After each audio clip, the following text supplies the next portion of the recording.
Always welcome साथियों। Digital class हमेशा आपके साथ इंजीनियर हो। अपनी थ्योरी ऑफ मशीन सीरीज चल रही है। जो भी कंटेंट अब तक आपने पढ़ा है और आगे इस वीडियो में पढ़ने वाले हैं, सारा कंटेंट आपको पीडीएफ फॉर्मेट में अवेलेबल है। जिस तरह से मैकेनिकल इंजीनियरिंग जनरल नॉलेज की सीरीज कंप्लीट अवेलेबल है, इन नोट्सों का इस्तेमाल आप SSC, RRB, state JEE, GATE, BTech, AMI के एग्जामिनेशन के लिए कर सकते हैं।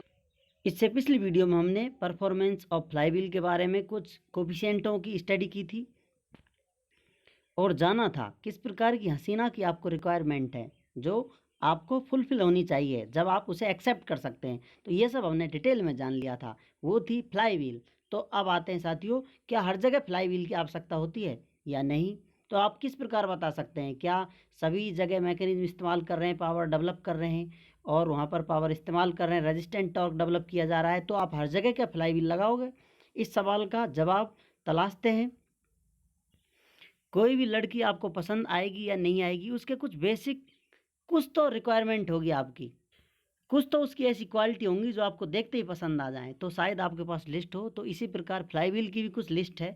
इसमें से आप अवेलेबल टॉर्क देखेंगे और रजिस्टेंस जो क्रिएट कर रहा है, रजिस्ट कर रहा है उस टॉर्क को, वो रजिस्टेंट टॉर्क के बारे में यदि आपको पता है तो आप बता सकते हैं फ्लाईव्हील की आपको आवश्यकता है या नहीं, फ्लाईव्हील लगाओगे या नहीं लगाओगे।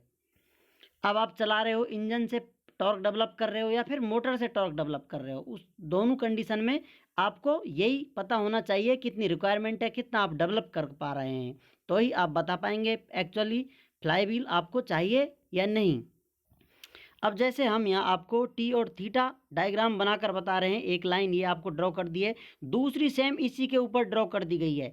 जैसा आप इसे लिख सकते हैं, एक जो आपने फर्स्ट ड्रॉ की थी टॉर्क अवेलेबल है, दूसरा जो रेजिस्टेंट टॉर्क है उसके बराबर है, सेम कर फॉलो कर रहे हैं, अर्थात ये दोनों ही बराबर लाइन पर जा रहे हैं। तो यहाँ पर क्या आपको फ्लाईव्हील की आवश्यकता है? आप कहेंगे नहीं, यहाँ पर फ्लाईव्हील की आवश्यकता नहीं है, जितनी एनर्जी डेवलप की जा रही है उतना रिक्वायरमेंट है, तो हमारा काम चल रहा है, हमें क्यों चाहिए फ्लाईव्हील?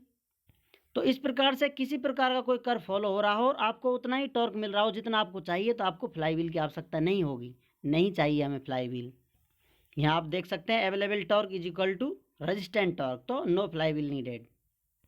लेकिन कुछ कंडीशन इस प्रकार की भी तो हो सकती है, यहाँ पर टॉर्क और ये थीटा बना हुआ है, स्टार्टिंग में आपको इस प्रकार से और उसके बाद इतना टॉर्क मिल रहा है, इस प्रकार से घूम रहा है। ये किसी इंजन का आपको कर्व दिया गया है, सक्शन, कंप्रेशन, एक्सपेंशन या पावर स्ट्रोक, फिर से एग्जॉस्ट। ये टॉर्क तो आप डेवलप कर रहे हैं, अवेलेबल टॉर्क है, और ये रेजिस्टेंट टॉर्क है।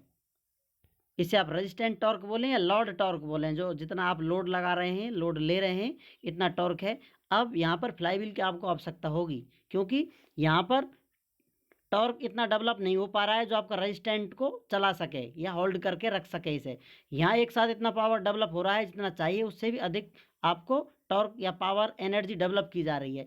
अब इस अधिक को आप फ्लाईव्हील में स्टोर करेंगे, जहाँ पर कम है वहाँ इस फ्लाईव्हील से आप पावर ले लेंगे, तो यहाँ पर आपको फ्लाईव्हील की आवश्यकता होगी।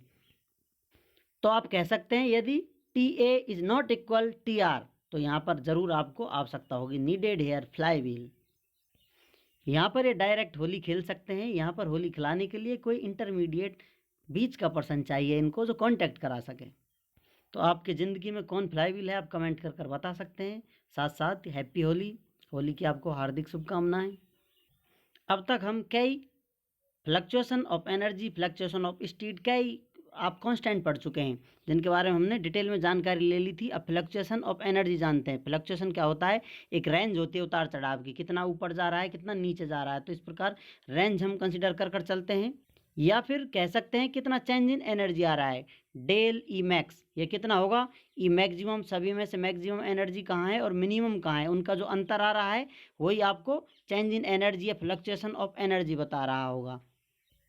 जैसा कि आप इस प्रकार से टॉर्क और थीटा डायग्राम ड्रॉ करें, यहाँ पर फर्स्ट पॉइंट से सेकंड पॉइंट तक इस प्रकार आप स्ट्रेट लाइन में जाते हैं, डबल कर दी जा रही है आपको, और इतना आपको मैक्सिमम पावर मिल रही है, फिर से टॉर्क कितना मिल रहा है, रजिस्टिंग टॉर्क कितना है।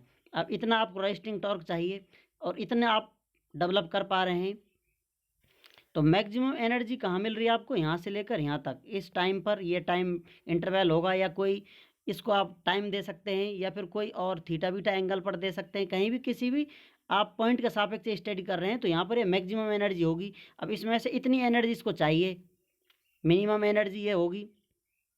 अब इन दोनों का जो अंतर होगा, ये डेल मैक्स एक्सप्रेस करेगा। Del max, del E max कहाँ है, ये जो ऊपर का पोर्शन बचा हुआ है। तो इस प्रकार से ई मैक्स की स्टडी की जाती है। उम्मीद करते हैं विद्वानों अब तक की दी गई जानकारी वीडियो की आपको अच्छे से समझ में आई होगी। अभी भी आपका कोई कन्फ्यूजन है तो आप हमसे कमेंट कर पूछ सकते हैं। साथियों आप चाहें तो कॉन्टैक्ट कर सकते हैं, कॉन्टैक्ट लिंक आपको वीडियो डिस्क्रिप्शन में मिल जाएगा। वीडियो को अंत तक देखने के लिए, चैनल को सपोर्ट करने के लिए आपका दिल की गहराइयों से बहुत बहुत धन्यवाद। मिलते हैं नेक्स्ट वीडियो में। जय हिंद, वंदे मातरम।